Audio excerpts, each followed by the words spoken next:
आत्मानंदी अनंत सिद्ध अरिहंत आचार्य श्री उपाध्याय जी लोक विराजित साधु साध्वीगण सारे संयम सुशोभित श्री हाथों को जोड़ मान मोड़ वंदन करती हूँ मैं अहर्निशम संबोधि करो प्रदान प्रभु कृपालु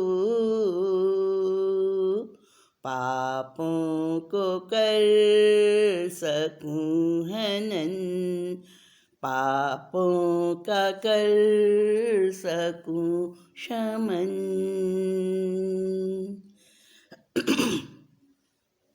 पंच परमेष्ठी भगवंतों, लोक में विराजित समस्त गुरु भगवंतों को हृदय की असीम आस्था सहित मेरा भाव वंदन अभिवंदन।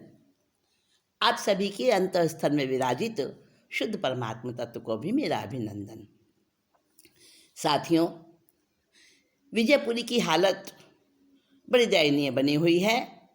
बड़ा आक्रोश और आतंक फैला हुआ है चारों ओर, क्योंकि उस मिथ्या दृष्टि देव ने नागों की झूठी भयभीत करने वाली एक ऐसी आतंक अवस्था फैला दी है चारों ओर कि पूरी नगरी में काले काले प्रचंड भयंकर नाग ही नाग दिखाई देने लगे। और लोग क्या कहते हैं, देखो देखो, हमने कहा था ना, नगरी पर बहुत बड़ा उपसर्ग है, नागों की पूजा करो। पर ये राजा तो मानता ही नहीं।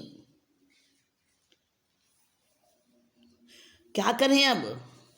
गली मोहल्लों में, सड़कों पर, महलों में, जिधर देखो उधर नाग ही नाग, नाग ही नाग। अब राजा की रानियां भी, दास दासियां भी सभी बड़े व्याकुल हो गए और प्रजा की तो हालत ही बेहाल थी। जिधर भी भागे बचने के लिए पीछे पीछे नाग भी जाएं। पूरा कोलाहल भर गया नगरी के अंदर, हाहाकार फैल गया, त्राही त्राही त्राही, मारा मारी मच रही, सबको अपनी अपनी पड़ी। लेकिन एक विजय राजा था। उस विजय नरेश के फौलादी इरादे डिगे नहीं बिल्कुल भी। और देव हैरान हो गया। वो मिथ्या दृष्टि देव जो राजा की परीक्षा करने के लिए ये सब कुछ कर रहा था, उस मिथ्या दृष्टि देव ने सोचा, अब कौन सी चाल चलूं, क्या करूं जिससे इसकी दृढ़ सम्यक्त्व की भावना को मैं डामाडोल कर सकूं। नरपति के फौलादी इरादे अब भी नहीं डिगे थे। उसी समय एक रानी के तन में देव कहे यूं आके, जब तक नाग न पूजे राजा रहे उपसर्ग ये जारी, श्री विजय राजा श्रेयकारी। एक रानी के शरीर में देव प्रविष्ट हो गया और वो रानी देवाविष्ट होकर कहने लगी कि मैं देव हूँ। और सुन लो, सब सुन लो अच्छी तरह कान खोलकर, जब तक विजयराज ये नरेश जब तक नागों की पूजा नहीं करेगा, तब तक ये उपसर्ग ऐसे के ऐसे चलेगा। कहो राजा से, सब नागों की पूजा कर रहे हैं तो तू क्यों नहीं करता है? तू भी कर। अगर तुझे अपनी प्रजा पर प्यारी है, अगर तुझे अपनी रानियां, अपना जीवन प्यारा है तो कर नागों की पूजा, वरना देख क्या हालत करता हूं मैं। मंत्री हरि सब विनती करने लगे, राजन अब जिद छोड़ दो। देखो, अरे 67 बोल व्यवहार संकेत के जो आए हैं उसके अंदर भी ये बताया है कि देव डिगाए, देव मजबूर करे, फोर्स करे तो देव के प्रेरित करने पर, देवता के उपसर्ग देने पर अगर कोई अपने सम्यक्त्व से थोड़ा बहुत विचलित होता है, सम्यक्त्व को छोड़कर अगर कोई मिथ्यात्वी देव की पूजा कर लेता है तो उसकी समकित नहीं जाती है। व्यवहार समकित के बोल भी ये कह रहे हैं। तो राजन अपनी ये जिद छोड़ दो, वरना देखो सारी नगरी नष्ट हो जाएगी, सारी प्रजा समाप्त हो जाएगी। नहीं घबराया भूप तो बिल्कुल देव रोष से कहता, नहीं जानता शक्ति मेरी खुद को खुदा समझता, मरण शरण कर दूंगा क्षण में तुझे सहित परिवारी, क्या करता है ख्वारी। इतने में तीनों रानी और तीनों कंवर हुए मूर्छित, धम्म से धरती पर गिर गए वो राजा नहीं था विचलित। एक गरुड़ी आकर कहता सर्प विष देऊं तारी, श्री विजय राज दृढ़ नारी।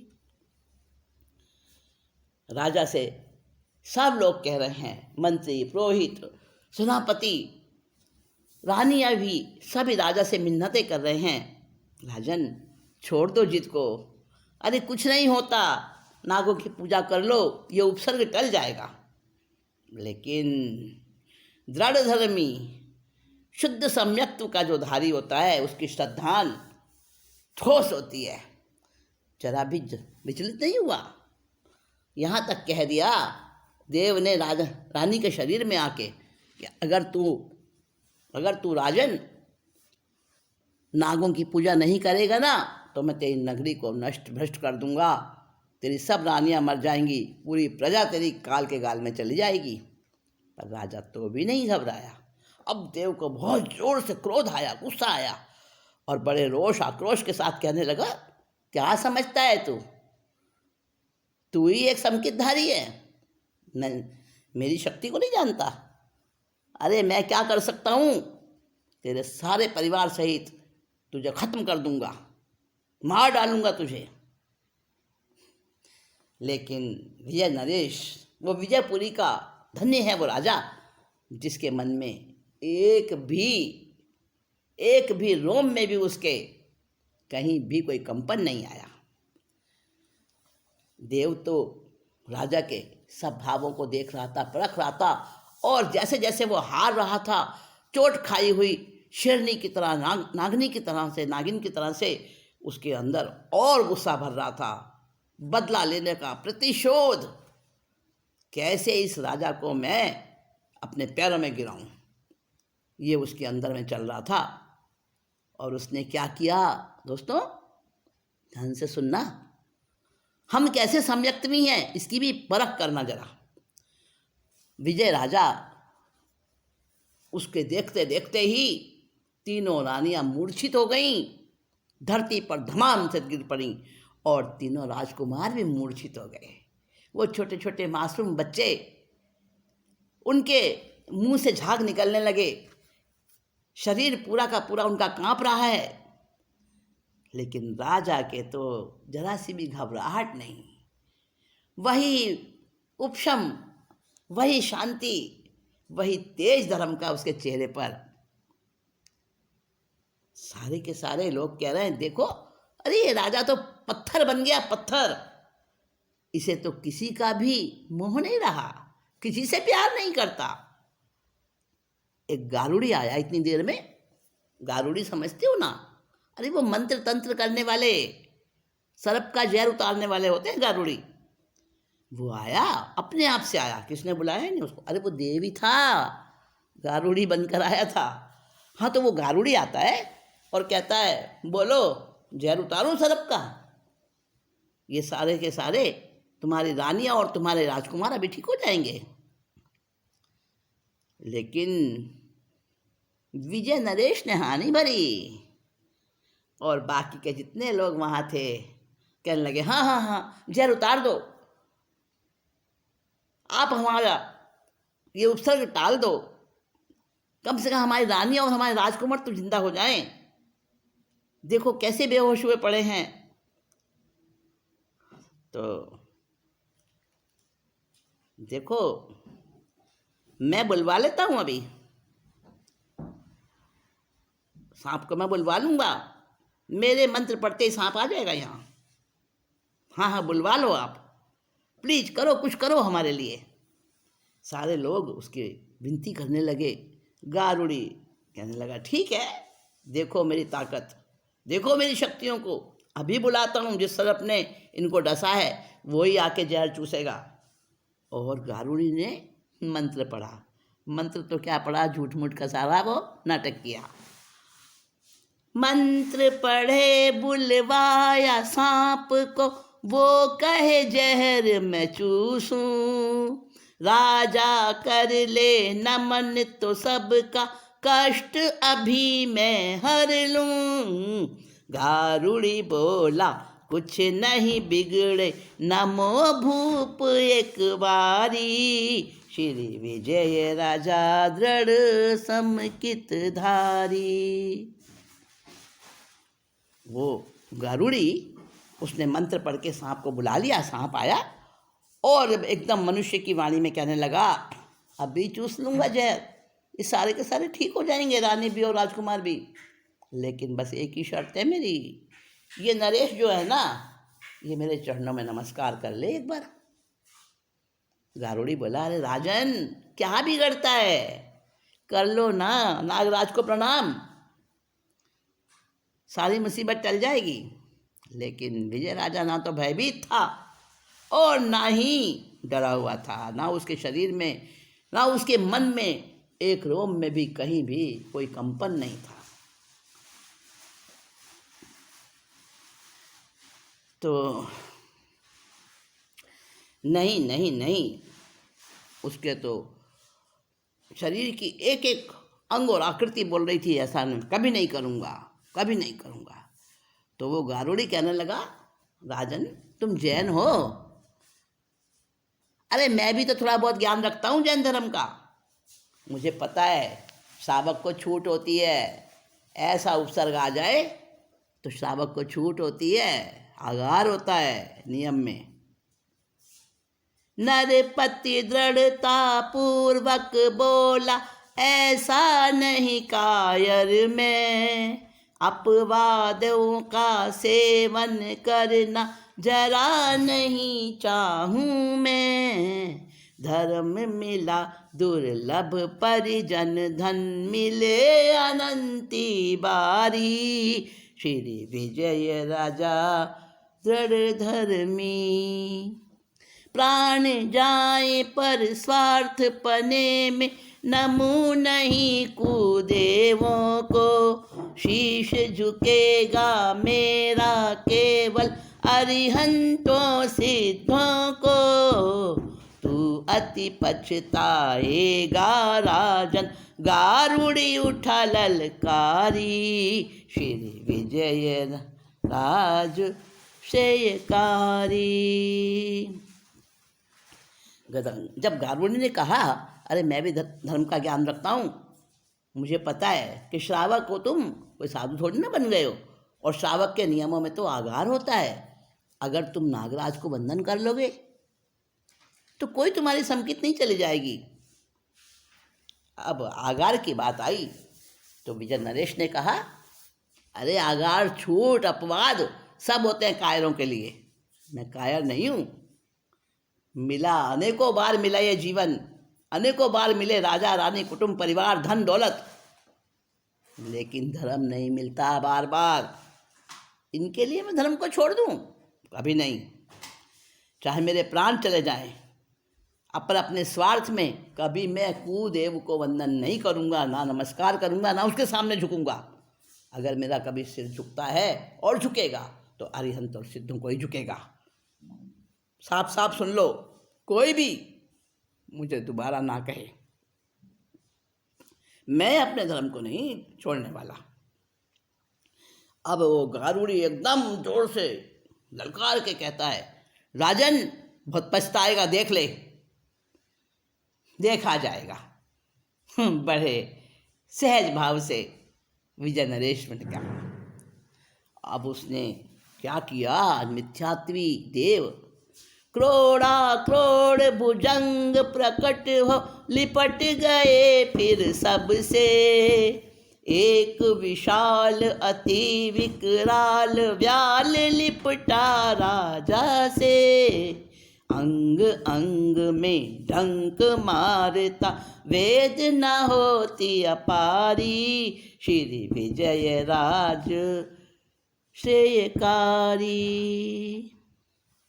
करोड़ों करोड़ों भुजंग न मालूम कहाँ से प्रकट हो गए, और जितने भी वहाँ पे लोग थे सब से लिपट गए। सारे चिल्लाने लगे, हाय मर गए, राजन क्यों हमें मरवा रहे हो।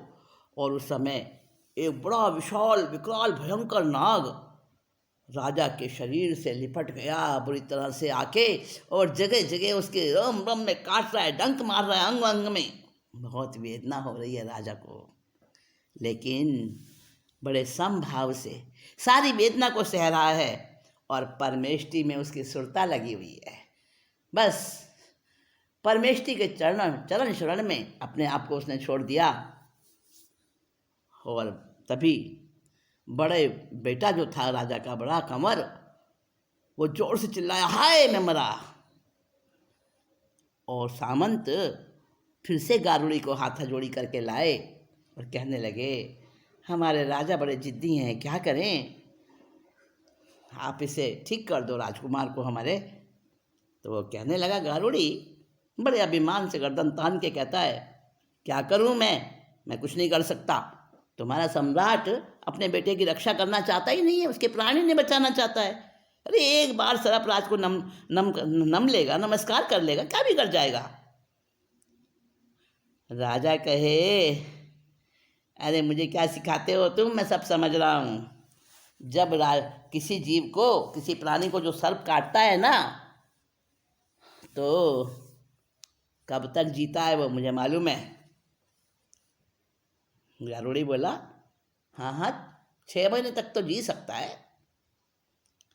कहता है, विजयराज कहता है, हाँ मुझे पता है, कोई बात नहीं, 6 महीने तो क्या, युग युग वेदना होती रहे मेरे, सहन करता रहूँगा, तो भी धर्म को नहीं छोड़ूंगा, और कदापि मिथ्या देव को धोख नहीं दूंगा।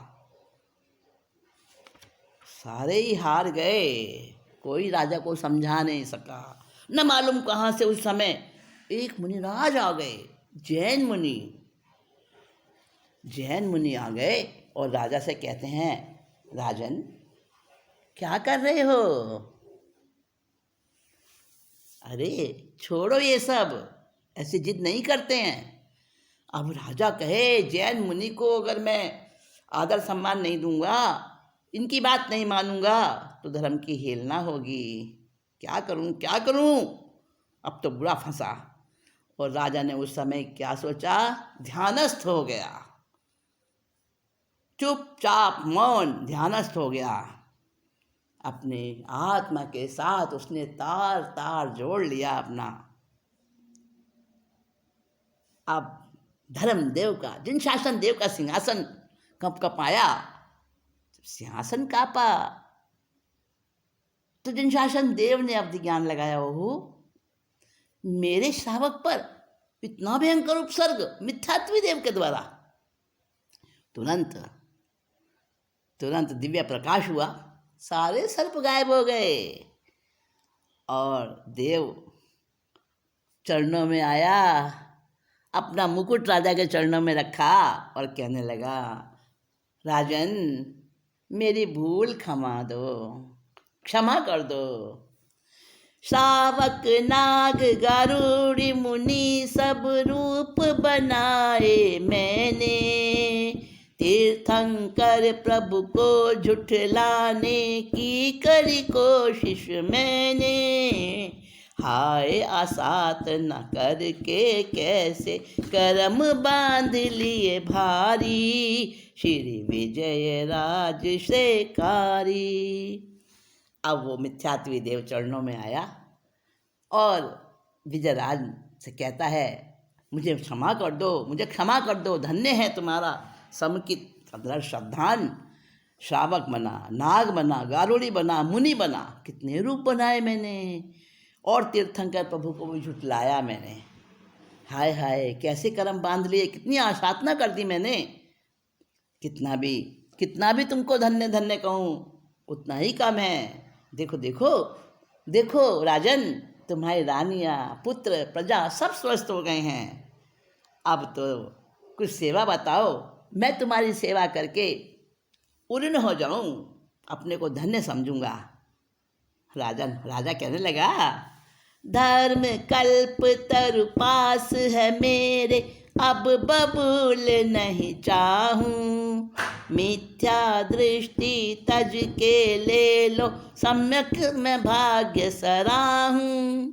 उसी समय सम्यक दृष्टि हो गया, सुर वो स्वर्ग मझारी, श्री विजय राज श्रेयकारी।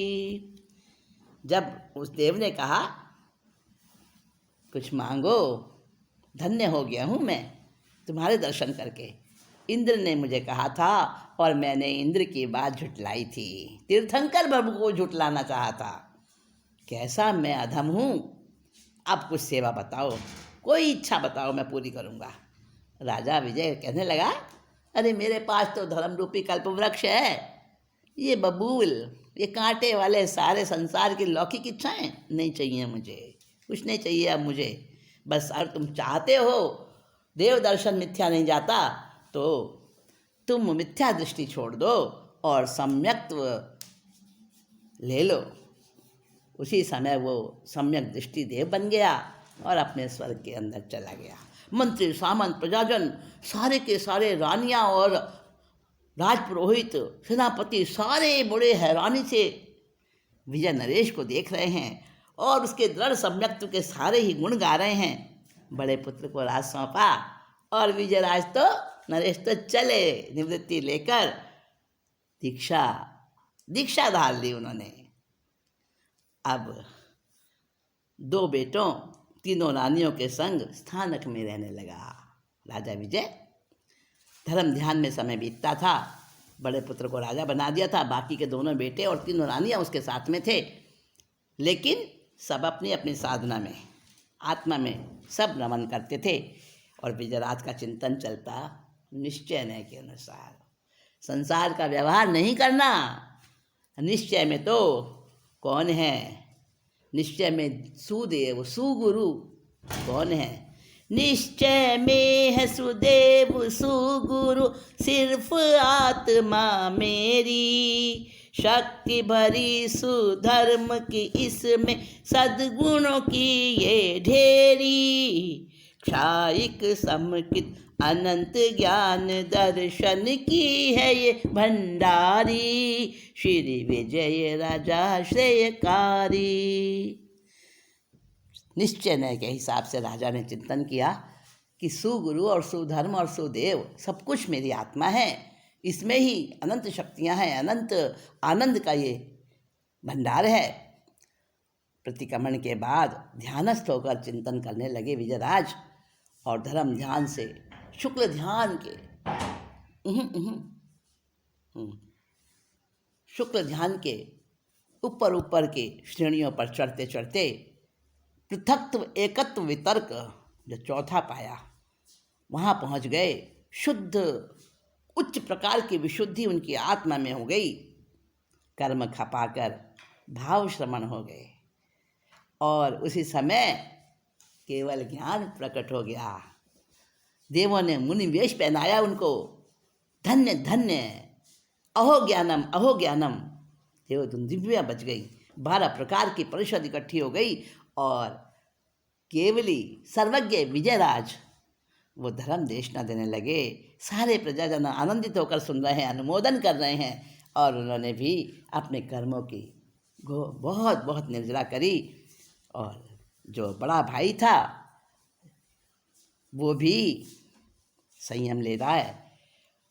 उसने भी, दोनों भाई वो भी संयम लेने को तैयार हो गए और विजयराज के संग में वो भी विचरने लगे। शुद्ध सम्यक्त्व आराधन करके आत्मा शिव सुख पाती। संबोधि धन बाँट बाँट कर कर्म खपाए अघाती। परिजन ऊंचे स्वर्ग में जाते काल धर्म अनुसारी। श्री विजय राज से कारी। शुद्ध सम्यक्त्व का आराधन किया, सबकी आत्मा में सुख का सागर बरस गया और उस बोधिधन को बाँट बाँट के सबने अपने कर्म खपाए। और विजयराज तो केवली बन गए थे, सर्वज्ञ हो गए थे। आघाती कर्म बाकी थे जो फूंक मारते से उड़ जाते हैं, खत्म हो जाते हैं। ऐसे चारों आघाती कर्मों को भी खपा दिया। विजयराज पहुंच गए सिद्धशिला पर और बाकी के जो सब लोग थे जिन्होंने दीक्षा ली थी, पुत्र इत्यादि, उन्होंने भी, परिजनों ने भी संयम धर्म का पालन किया। ऊंचे स्वर्ग में गए अपने अपने समय और आयु के अनुसार। निश्चय ने का सार पा लिया सम्यक विजयराज। तिर गए तीनों सुत नारी भाई सारा आत्म काज।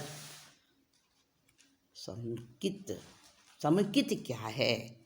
निश्चय न से अगर हम समुचित को देखें तो हमारी आत्मा ही समुचित है। भगवती सूत्र के अंदर यही प्रश्न किए गए प्रभु महावीर से, तो उन्होंने कहा कि आत्मा ही समुचित है, समुचित ही आत्मा है। तो निश्चय ने अनुसार सम्यक्त्व एक ऐसा है जो मिथ्या दृष्टि और मिथ्या दर्शन शल्य का खात्मा कर सकता है। दोस्तों, हम सम्यक्त्व की अनुमोदना करें, सम्यक्त्व के लिए प्रयास करें, अपने जीवन में ऐसा शुद्ध समुचित हमारे भी आए। इसी मंगल भावना के साथ हमारी आज की इस मीटिंग को मैं समाप्ति की ओर ले जा रहा हूँ। आत्मानंदी अनंत सिद्ध अरिहंत